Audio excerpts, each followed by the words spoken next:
Alleluia, Alleluia, Alleluia,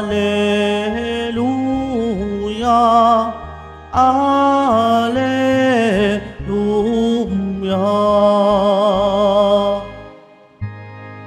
Lahat naway magkaisa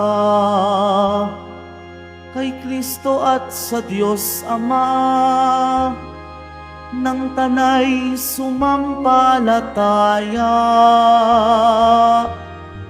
Alleluia,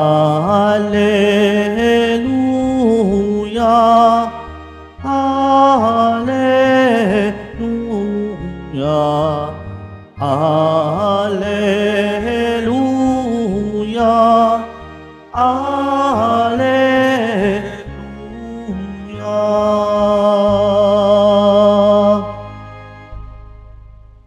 Sumainyo ang Panginoon. At sumayo rin. Ang mabuting balita ng Panginoon ayon kay San Juan. Papuri sa iyo, Panginoon.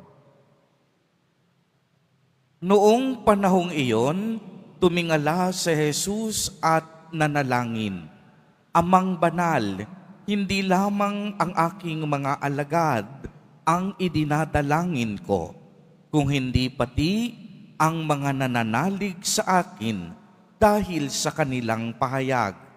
Maging isa nawa silang lahat, Ama, kung paanong ikaw ay nasa akin at ako'y nasa iyo, gayon din naman maging isa sila sa atin upang maniwala ang sanlibutan na ikaw ang nagsugo sa akin. Ang karangalang ibinigay mo sa akin ay ibinigay ko sa kanila upang sila'y ganap na maging isa, gaya nating iisa. Ako'y nasa kanila at ikaw ay nasa akin, upang lubusan silang maging isa, at sa gayon makilala ng sanlibutan na sinugo mo ako at sila'y iniibig mo katulad ng pag-ibig mo sa akin. Ama, nais kong makasama sa aking kinaroroonan ang mga ibinigay mo sa akin upang mamasdan nila ang karangalang bigay mo sa akin. Sapagkat inibig mo na ako bago pa nilikha ang sanlibutan. Makatarungang Ama, hindi ka nakikilala ng sanlibutan, ngunit nakikilala kita at nalalaman ng mga ibinigay mo sa akin na ikaw ang nagsugo sa akin. Ipinakilala kita sa kanila at ipinakilala pa upang ang pag-ibig mo sa akin ay sumapuso nila at ako namay sumakanila. Ang mabuting balita ng Panginoon. Pinupuri ka namin, Panginoong Jesucristo. Magsiyo po muna lang. Magandang umaga po sa inyong lahat, mga kapatid kay Kristo. Sa lahat po ng ating mga taga-subaybay sa iba't ibang online platforms at sa lahat ng ating mga kadiboto sa iba't ibang panig ng Pilipinas at maging sa buong mundo kung saan tayo ay naaabot ngayon ng ating live streaming. Mapayapang umaga din po sa inyong lahat. Purihin at dakilain natin ang ating Panginoon, ang mahal na poong Jesus Nazareno. Mga kapatid kay Kristo at mga kadiboto, malugod po namin kayong tinatanggap sa Basilica Minor at Pambansang Dambana ni Jesus Nazareno. Ang salitang Jesus po ay nangangahulugang ang Diyos ay nagliligtas. Ang Diyos ay ang ating kaligtasan. Kapag sinabi namang Kristo, ang ibig sabihin nito ay pinili, hinirang, sinugo o pinahiran. Kaya kapag pinagsama ang Hesukristo, ang ibig sabihin nito, pinili, hinirang, sinugo o pinahiran ang tagapagligtas. At tunay nga pong pinili at sinugo ng Diyos Ama ang kaniyang bugtong na anak upang tubusin tayo sa lambak ng kasamaan at sagipin tayo sa hukay ng kasalanan. Narinig po natin ngayon ang patotoo ng ating mahal na Poong Jesus Nazareno sa ating ebanghelyo. Sinabi niya habang siya ay nananalangin, kung paanong ikaw ay nasa akin at ako'y nasa iyo, gayon din naman maging isa sila sa atin upang maniwala ang sanlibutan na ikaw ang nagsugo sa akin.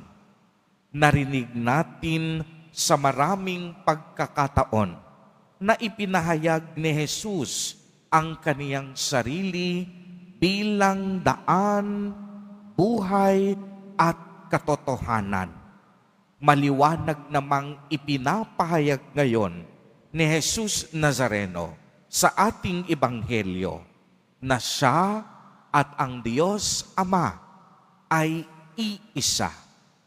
Dito sinasabi sa atin ni Jesus na ang sinumang nakakita sa Kanya ay nakakita na rin sa Ama, sapagkat si Hesukristo ay ang anyo o ang mukha ng Diyos Ama.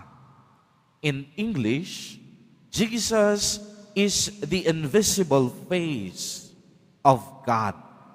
Ayon nga sa sulat ni Apostol San Pablo sa mga taga-Kolosas, sinasabi dito na sapagkat minarapat ng Diyos na ang buo niyang kalikasan ay manatili sa anak at sa pamamagitan ng anak, niloob ng Diyos na ang lahat ng bagay, maging sa langit o sa lupa, ay makipagkasundo sa Kanya. Pakikipagkasundo sa pag-aalay ng anak ng Kaniyang dugo sa krus. Kaya nga po, walang ginagawa ang anak sa kaniyang sarili lamang. Ang ginagawa lamang niya'y ang nakikita niyang ginagawa ng Ama.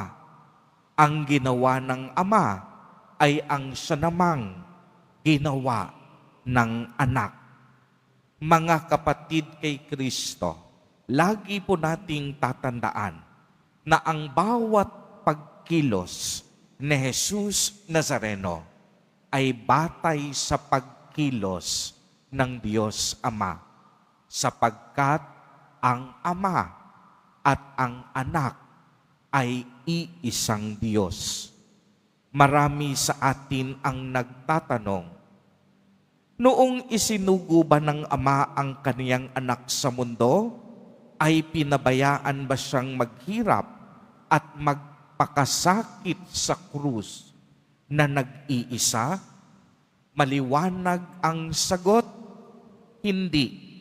Ang ating Amang nasa langit, kailanman hindi nagpabaya.